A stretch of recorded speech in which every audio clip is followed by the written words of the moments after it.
mwanaume aliyewahi kufanya mambo haya matano kwa wanawake wengine hana sifa ya kukuoa ewe mwanamke. Ni vizuri zaidi kuweza kujua kwamba kila binadamu ana tabia ambazo zinaweza zikarithishwa kutokana na tabia ambazo atakuwa anazifanya mara kwa mara.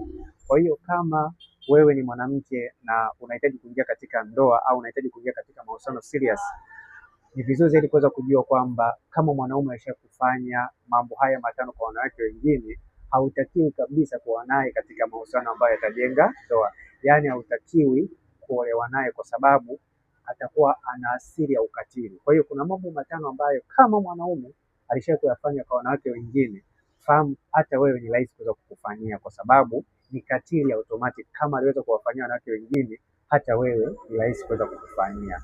Jambo la kwanza kabisa, kumkimbia mwanamke, yaani kumkimbia mwanamke baada ya kumpa ujauzito. Kama mwanaume alishawahi kufanya hiki kitu, fahamu kabisa kwamba huyo mwanaume kama utafunga naye ndoa, sio jambo la kushangaza kukimbia baada ya kupata ujauzito.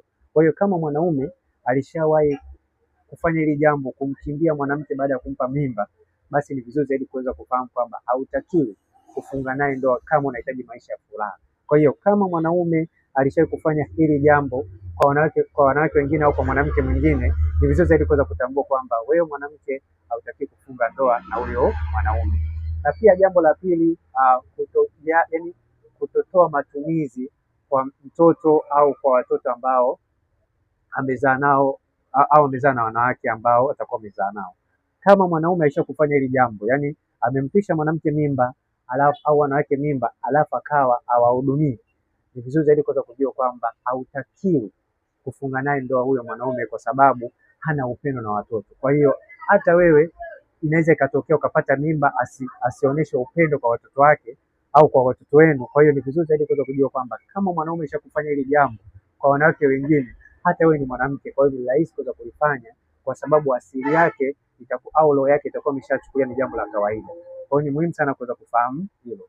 Na pia jambo lingine, kama alishawahi kumbaka mwanamke au kupiga mtungu, ni muhimu sana kujua kwamba hivi vitu ni vigumu sana kuvijua, lakini endapo kama utafanya utafiti kwa mwenza wako, ni rahisi kuweza kuvijua. Kwa hiyo kama utagundua au kama utapata fununu kwamba huyo uliye naye au huyo unayetaka kufunga naye ndoa alishawahi kubaka mwanamke, alishawahi kupiga mtungo mwanamke, ni vizuri zaidi kuweza kujua kwamba ana sifa ya kukuoa wewe mwanamke, kwa sababu itakuja kutokea hawezi kukubaka mnapokuwa katika ndoa, kwa sababu sio jambo la kushangaza kusikia mwanamke amebakwa na mwanaume aliye naye katika ndoa. Kwa hiyo ni muhimu sana kuweza kujua kwamba kama